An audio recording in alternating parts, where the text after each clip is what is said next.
Hey, my name is Garrett, and welcome to episode 24 of Attila's Track. Attila's Track is my devlog series for my next video game, which is currently a 2D story game themed around forgiveness. Some game development, singing, and more coming up soon. Now, let's have some fun.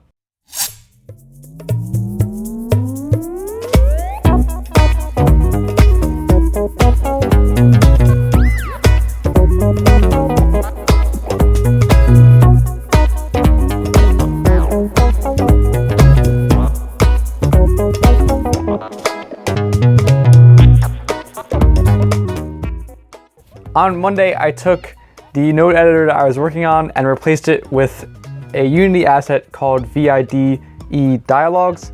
It is a much better system. It has everything already there for connecting different dialogue options, and overall it just seems like a way better choice. Normally, or at least beforehand, I would kind of feel ashamed of using an asset because I've kind of been a purist, but over time in game development, I've realized that some battles are better left alone, and I'd rather just focus on actually making the game rather than making the system for making the game.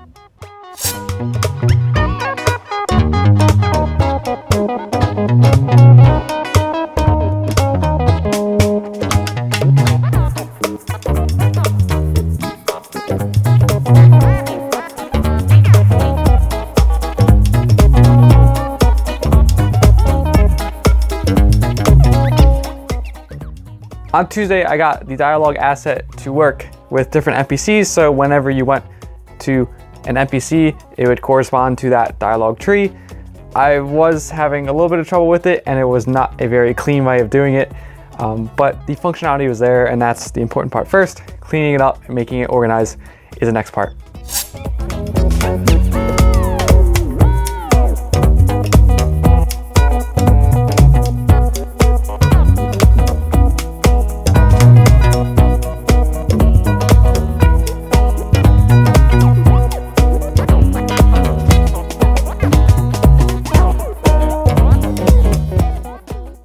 On Wednesday, I started experimenting with the different options that VIDE Dialogues has, like changing the text size and also the capability to add extra variables.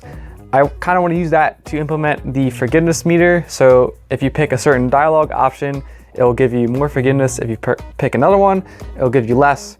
That I think is going to be a better way of implementing the system, but I was still trying to figure out how exactly it worked.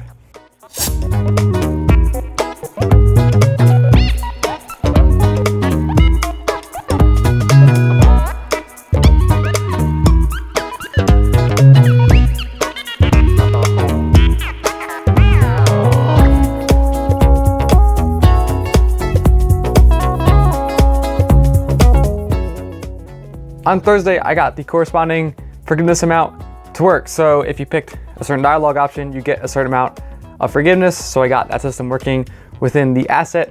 I was, again, having trouble getting the components of the different dialogue options to match up.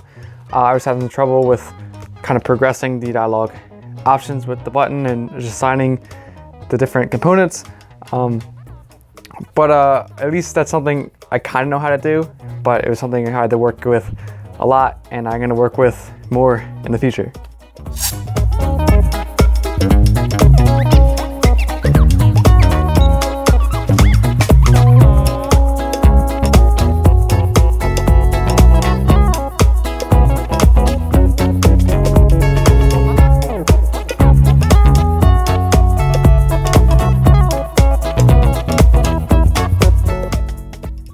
And on Friday, because I usually like to get more substance done throughout the week, I made some more assets. I made a carpet and a couch.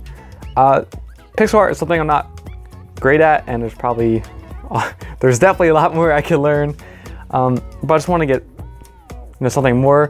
I am thinking more about the art style. I think I want to go with the black and white, but I'm not sure about the actual pixel art, whether it's going to be kind of like an orthographic view or just a plain top down.